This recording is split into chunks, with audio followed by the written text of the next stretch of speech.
सभी। आज अपन पढ़ेंगे कोशिका चक्र और कोशिका विभाजन। ठीक है, यानी कोशिका चक्र क्या है? देखो, कोशिका विभाजन सभी जीवों के लिए एक अत्यंत महत्वपूर्ण प्रक्रिया है। भाई, कोशिका जो विभाजन है वह ना, वो सभी जीवों के लिए अत्यंत महत्वपूर्ण प्रक्रिया है। एक कोशिका विभाजन के दौरान डीएनए प्रतिकृति एवं कोशिका वृद्धि है वह, डीएनए रेप्लिकेशन है वह और कोशिका वृद्धि है वह, सही प्रक्रियाएं जैसे कोशिका विभाजन, डीएनए प्रतिकृति, कोशिका वृद्धि एक दूसरे के साथ समायोजित होकर एक इस प्रकार संपूर्ण होती हैं। कोशिका विभाजन सही होता है वसंतति को कोशिका में इनकी पैतृक कोशिका हमारा जीनोम आया था। यानी जो संतति जो कोशिका है ना, उनमें पैतृक कोशिका यानी जो पूर्वज, मतलब इससे पूर्वज हैं इनके, उन कोशिकाओं को मतलब जीनोम आया है। घटनाओं का यह अनुक्रम जिनमें कोशिका अपने जीनोम का द्विगुणन व अन्य संगठनों को संश्लेषण करती है और तत्पश्चात विभाजित होकर दो नई संतति कोशिका का निर्माण करती है। इसको कोशिका चक्र कहते हैं। कोशिका वृद्धि एक सतत प्रक्रिया, डीएनए का संश्लेषण कोशिका चक्र की किसी एक विशिष्ट अवस्था में होता है। ठीक है, कोशिका विभाजन के दौरान प्रतिकृति और डीएनए जटिल घटनाक्रम के द्वारा संतति केंद्रकों में वितरित हो जाते हैं। सारी घटना आनुवंशिक नियंत्रण के अंतर्गत होती है। ठीक है, अब कोशिका चक्र की प्रावस्था। एक प्रारूपी चक्र का उदाहरण मनुष्य की कोशिका के संवर्धन में होता है। ठीक है,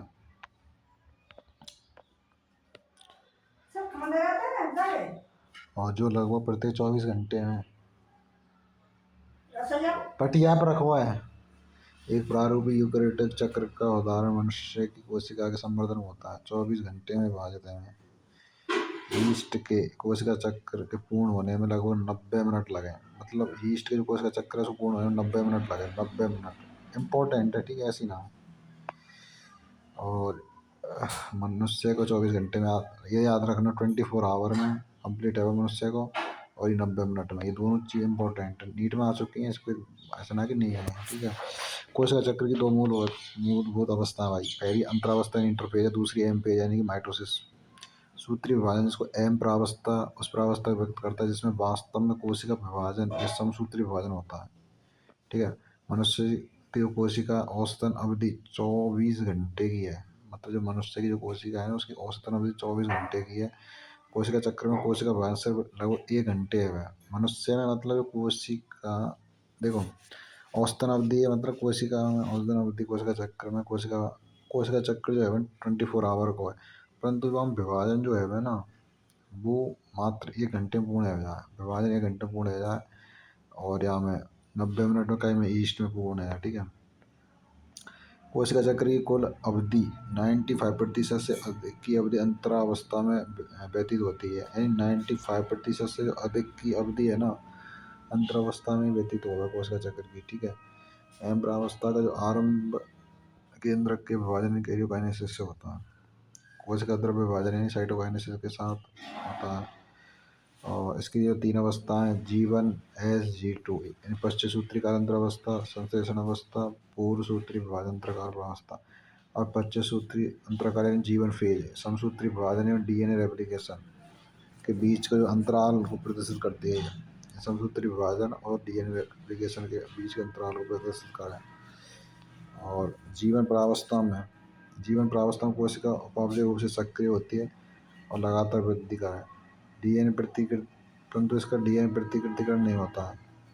और एस फेज या संश्लेषण प्रावस्था के दौरान डीएनए का निर्माण इसकी प्रतिकृति होती है। इस दौरान डीएनए की मात्रा दोगुनी हो जाती है। डीएनए की मात्रा कितने गुनी है? 2 गुनी। ठीक है, डीएनए मात्रा पहले 2C रहे, फिर दोगुनी है कितनी आ जाएगी? 4C। ठीक है, परंतु जो गुणसूत्र है ना वो सेम है। मेन चीज़ देखो नीट में आएगा कि जैसे ये रहे ना, डीएनए की मात्रा तो 2 गुनी आ जाएगी, याद रखनी है। 2C से 4C, जैसे मान के 4C तो 8C, इस तरीके से। बाकी ऐसे कछु ना देखो, कोई रैंडमली ऐसा कुछ भी दे दे, ऐसा नहीं देखो। और 2C से 4C देखो। ठीक है, यही देखो, मतलब एग्जिट NCERT में रखो। बाकी जैसे गुणसूत्रों की जो संख्या है ना, वो परिवर्तित ना रहे, ये चीज़ ध्यान रखना। गुणसूत्रों की जो संख्या में कोई वृद्धि नहीं होती है, परिवर्तन ना आए। जीवन अवस्था में अर्थात 2N होगी। इन जीवन प्रावस्था में कोशिका द्विगुणित होती है या 2N गुणसूत्र है।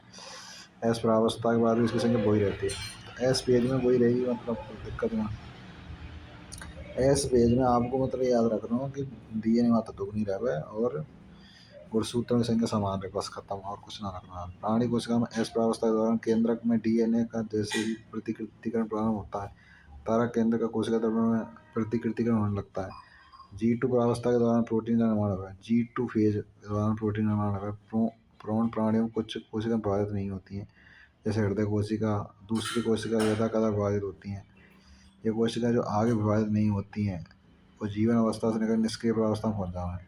मतलब जो विभाजित ना है ना आगे, वो मतलब जीवन फेज से निकल कर निष्क्रिय अवस्था में पहुंच जाना है, जिसे कोशिका चक्र की शांत अवस्था यानी G0 अवस्था कहते हैं। इस अवस्था की कोशिका पावचय रूप से सक्रिय होती है, लेकिन ये विभाजित नहीं होती है।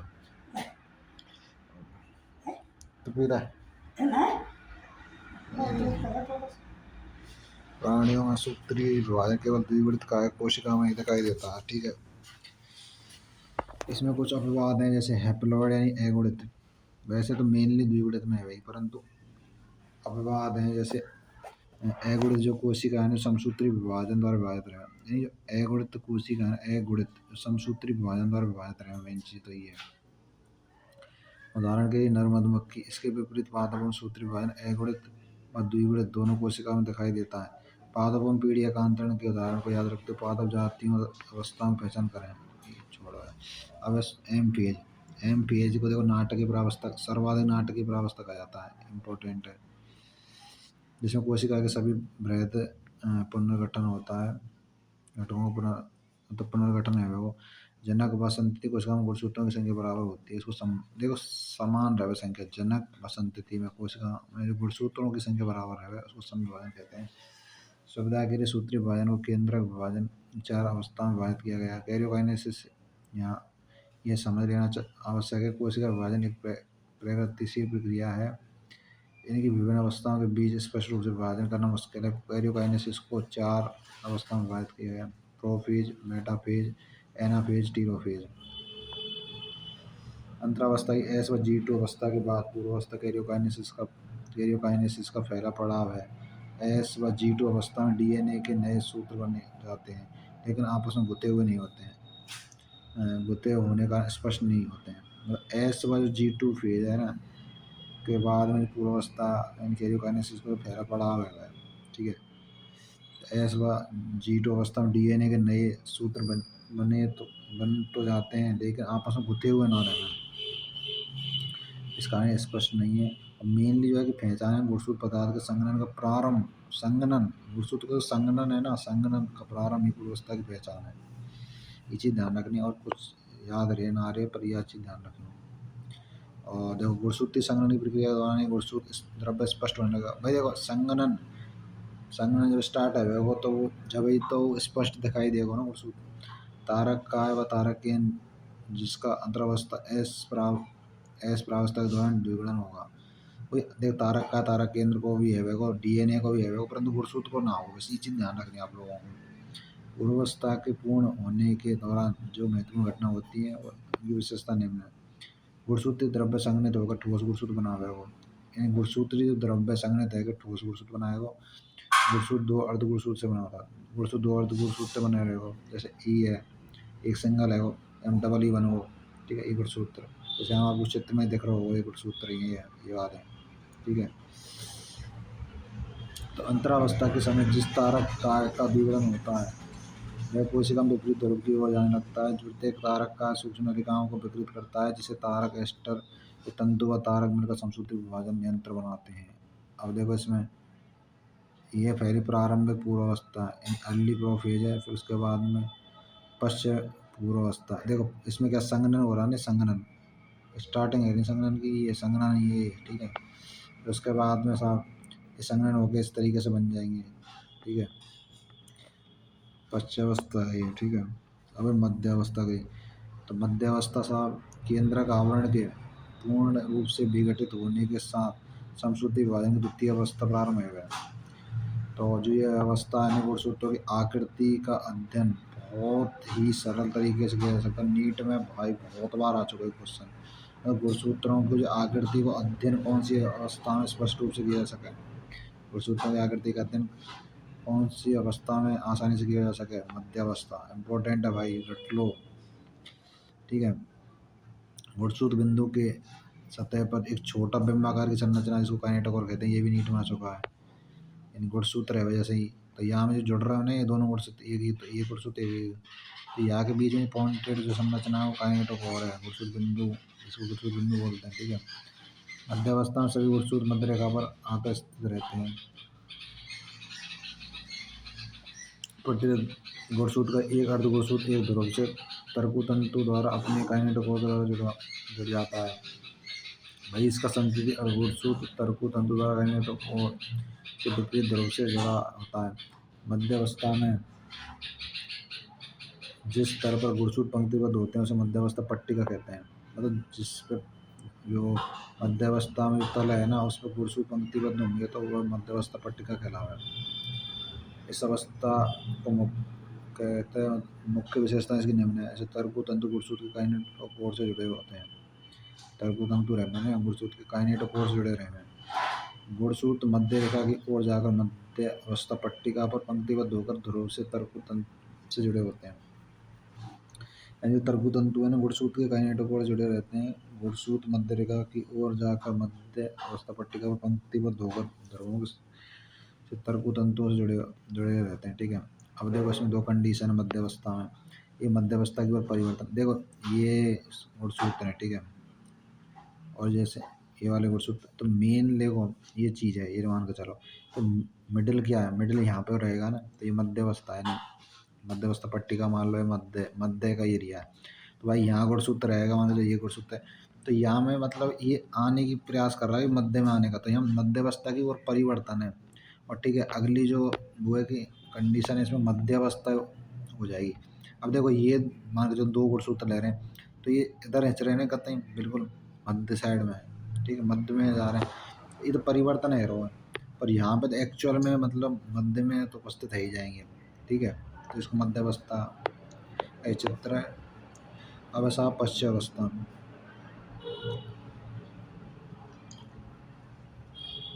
पश्चावस्था के प्रारंभ में मध्यावस्था पट्टिका पर प्रत्येक गुणसूत्र पर एक साथ अलग होने लगते हैं, सभी एक साथ अलग है जाएं।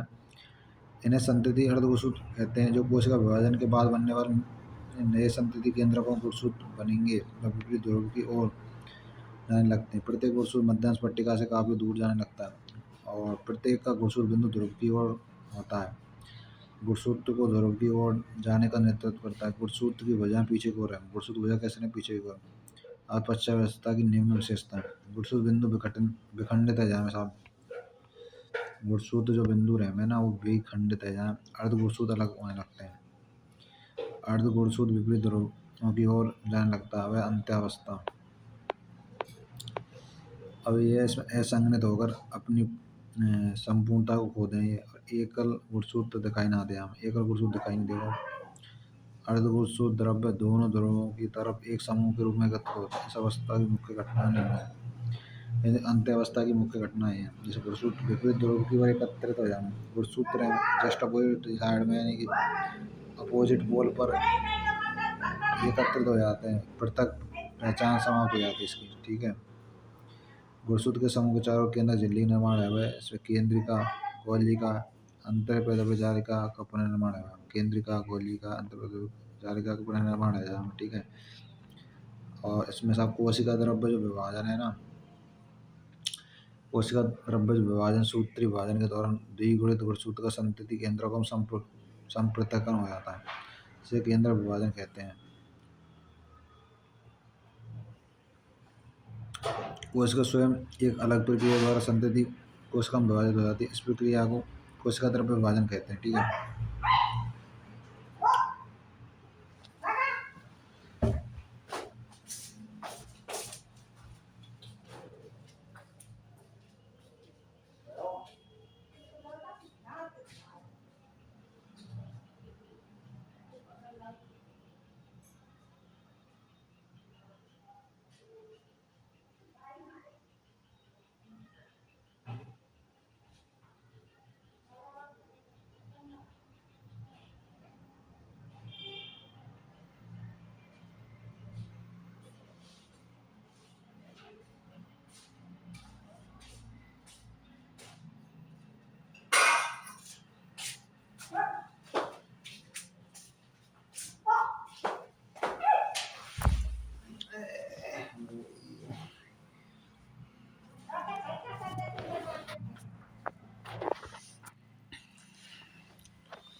इनमें कोशिका द्रव्य विभाजन दूसरी विभिन्न प्रावस्थाओं का संपन्न होता है। पादप जो कोशिका में नई कोशिका भित्ति निर्माण कोशिका केंद्र से शुरू होकर बाहर की ओर पूर्व स्थित पार्श्व कोशिका भित्ति से जुड़ जाते हैं। ठीक है।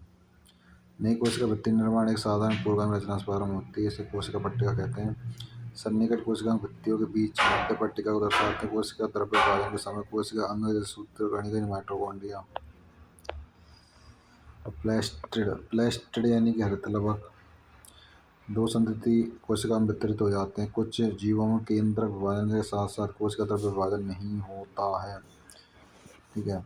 उनको बहुकेंद्रक की ये स्थिति पैदा हो जाए, जैसे केंद्रक है। ठीक है। यहाँ विभाजन ना है तो फिर और भी केंद्र मतलब मेन चीज़ है कि इसमें विभाजन होगा तो कोई दिक्कत ना, परंतु विभाजन नहीं होगा तो मल्टीपल आ जाएंगे ना। कोशिका द्रव्य का विभाजन नहीं होगा तो केंद्र ये कोशिका द्रव्य के अंदर केंद्रक बने साहब। ठीक है। अब विभाजन नहीं होगा तो ये इसके परिणाम स्वरूप कोशिका में कई केंद्रक बन जाएंगे। ठीक है। और यदि विभाजन होगा तो डिवाइडेशन आ जाएंगे ना, तो फिर बहुकेंद्र की क्यों अवस्था होगी, मल्टीपल क्यों बनेंगे। ये मल्टीपल नहीं बनेंगे ना, परंतु ये विभाजन नहीं होगा तो नॉर्मल जैसे ये केंद्रक है। तो यहाँ में मतलब कोशिका द्रव्य विभाजन आएगा तो उल्ट इनकी संख्या अंदर बढ़ती जाएगी। सही बात है ना, वो चीज़ है। विभाजन आ जाएगा तो फिर विभाजन होता ही नहीं। पहली बात तो आपको तो यही चीज़ ध्यान रखना ना है जब तो बहुकेंद्र की अवस्था और है इसको संकोशिका कहते हैं। फिर नारियल का तगर भ्रूण पोष पाया जाए। ठीक है। अब ऐसा सूत्री कोशिका विभाजन का महत्व। सूत्री विभाजन या मध्यवर्ती विभाजन केवल द्विगुणित कोशिका में होता है। यद्यपि कुछ निम्न श्रेणी के पादपों असामाजिक कीटों में अगुणित कोशिकाओं में सूत्री विभाजन द्वारा विभाजन होता है। सही बात है साहब। बहुकोश के जीवधारियों की वृद्धि सूत्री विभाजन के कारण होती है। बहुकोश के जो जीवधारी है ना, उनकी वृद्धि सूत्री विभाजन के कारण है। केंद्रक व कोशिका द्रव्य के बीच अनुपात अव्यवस्थित होता है। इसमें कोशिका की मरम्मत होती है। अधिचर्म की ऊपरी सतह की कोशिका आहार की भीतरी सतह की कोशिका रक्त कोशिका निरंतर प्रतिस्थापित होती रहती है। ठीक है। अब अर्धसूत्री विभाजन। गुणसूत्र की संख्या आदि होती है। अर्धसूत्री विभाजन होता है लैंगिक जन्म करने वाले जीवधारियों के जीवन चक्र में अर्धसूत्री विभाजन द्वारा अगुणित अवस्था उत्पन्न है।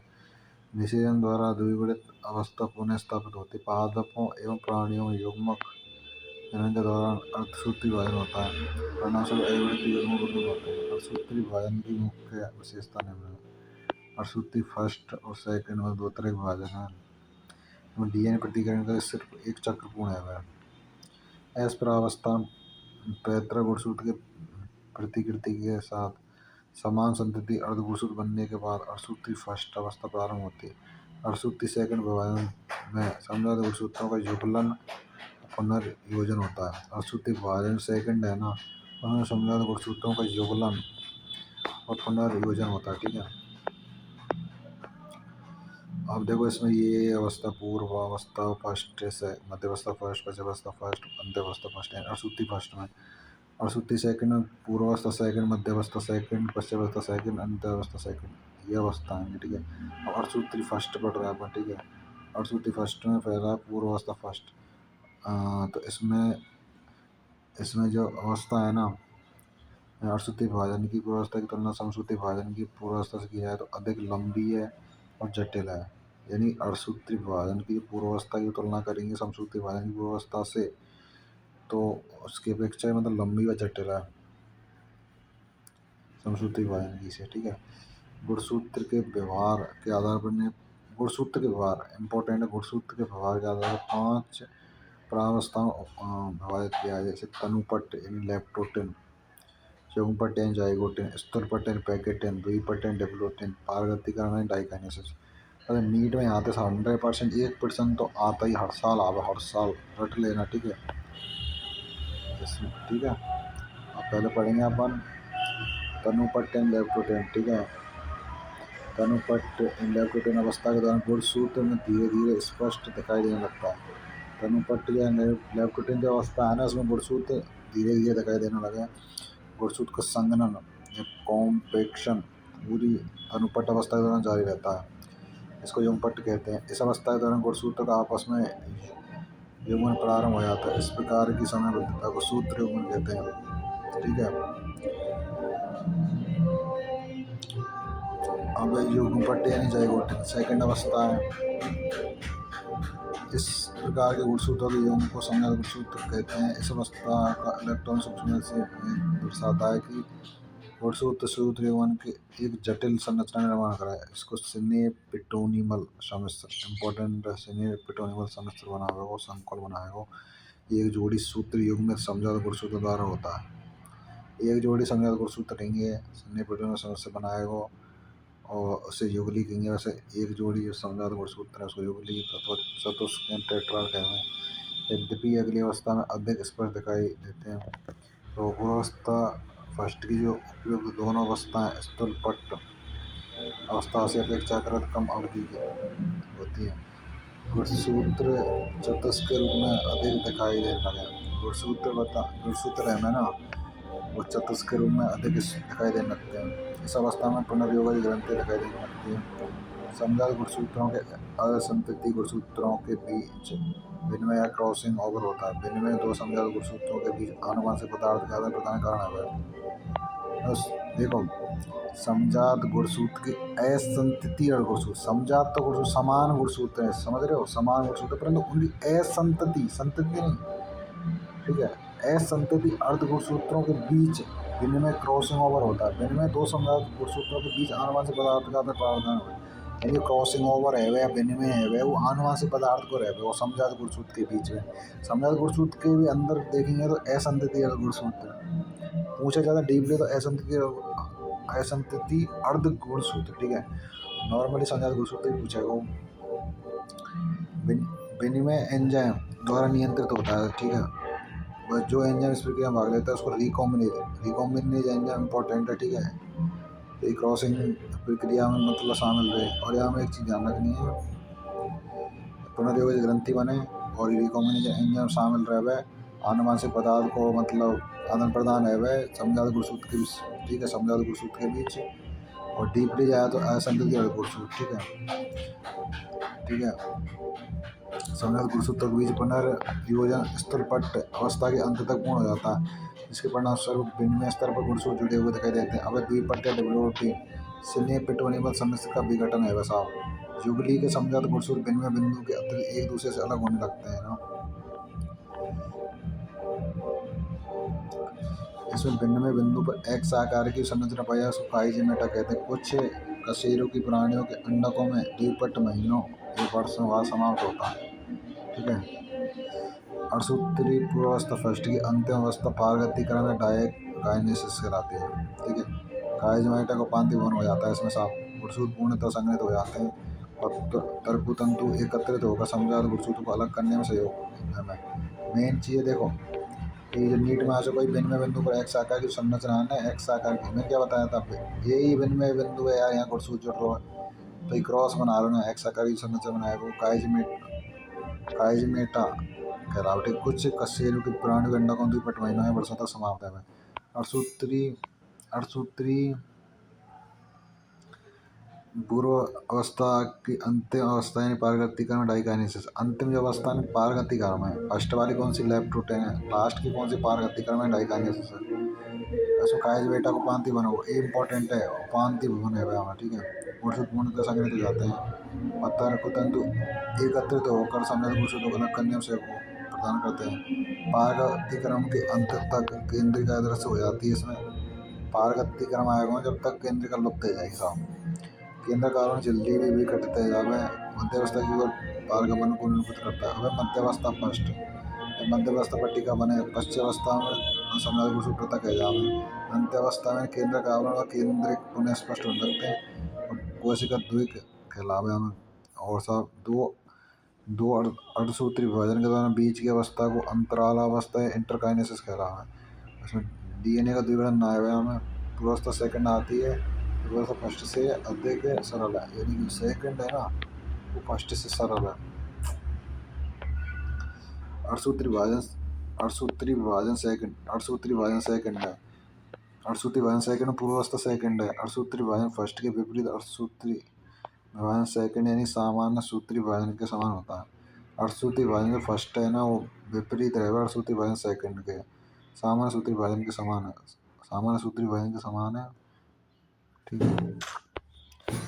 अब देखो ये जो दे रखे हैं यहाँ पे अर्धगुणसूत्री अवस्था, ये पूर्वावस्था सेकंड, ये मध्यावस्था सेकंड, पश्चावस्था सेकंड, ये अंतावस्था सेकंड, ठीक है। ये चीज़ है। ई प्रोफेज फर्स्ट है, ये मध्यावस्था फर्स्ट है, ये पश्चावस्था फर्स्ट है, और ये अंत्यावस्था फर्स्ट, ये सेकंड है। Second second second second